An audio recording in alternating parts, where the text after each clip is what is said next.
And welcome to a new episode of Physical Media Format here on the Movie Dawgs channel. Folks, you must think I'm a big fan of Warner Brothers home videos. Well, yeah, it doesn't matter if I am or not.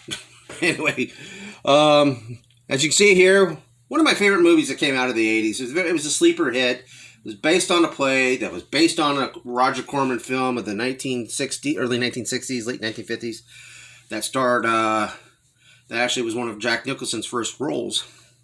It was a supporting role, but Little Shop of Horrors.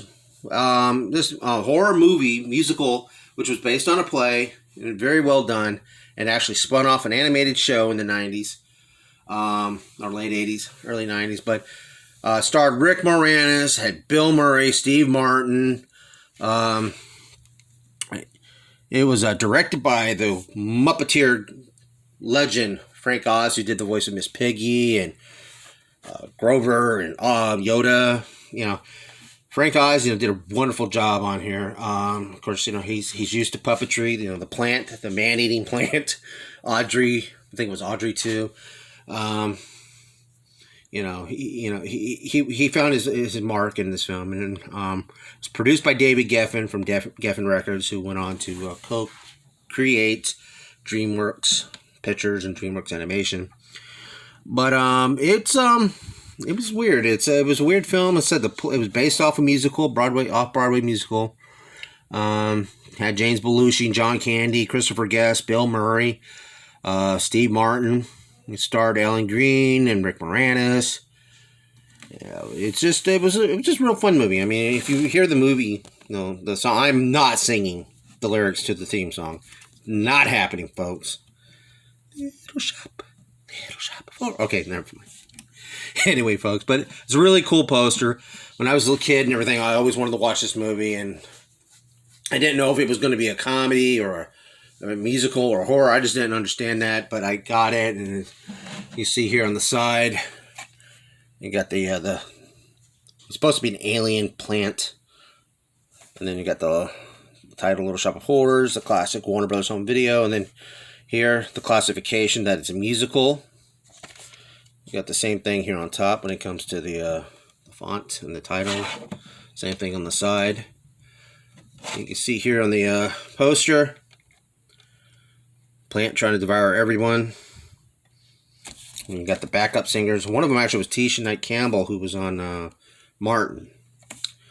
And of course, there's Steve Martin. The way he looked back in the 60s with his black hair, and then, of course, it turned white. And the legendary Rick Moranis, which Rick Moranis and Steve Martin did a lot of movies together. I want to say they did 3 or 4. But, there's Parenthood, My Blue Heaven. By the way, folks, if you ever find My Blue Heaven on any format, watch that movie. That movie is amazing. Steve Martin at his best. All right, turn it around, take a look. Again, there's a plant from the same, I believe that was a Drew Struzan painted poster. Of course, there's Rick Moranis playing, I think it was Lewis? Yeah, I think it was the name of the character. And, of course, there's Audrey, too, trying to bite the rear end of a receptionist. Of course, the old Warner Brothers crest. And, of course, the soundtrack was produced by Geffen Records, who, again, David Geffen was one of the most powerful guys in the industry around that time, in the music industry. He was one of the ones that signed Nirvana. Okay, we'll sleep that off. Now, this was a 90s release. You can tell because of the sticker has the more prominent Warner Brothers crest with the Warner Home Video title wrapped around it. And of course, it's got the original, the old sticker that was on all of them. And of course, by then they were just putting in the inventory codes on the side of them and got rid of these stickers.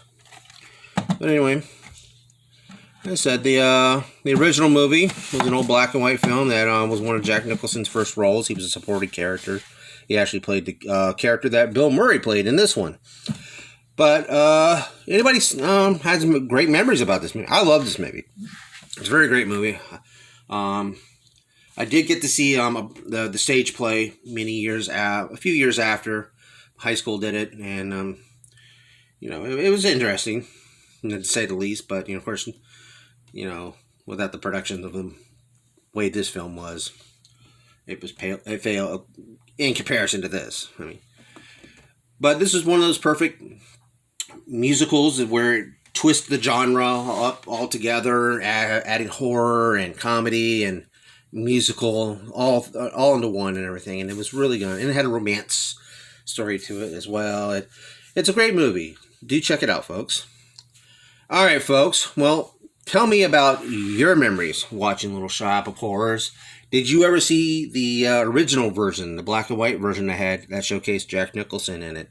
That was produced by Roger Corman. And did you ever see the cartoon?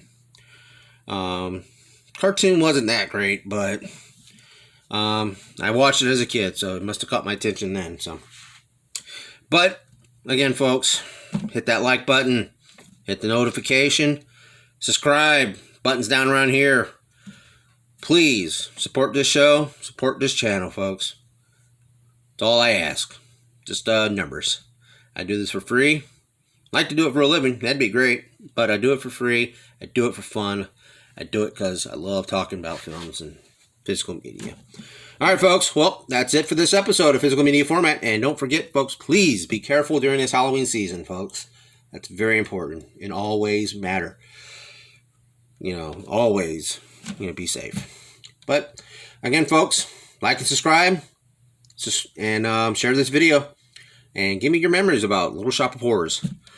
All right, folks. Well, again, thanks for watching. Please keep on watching. Bye.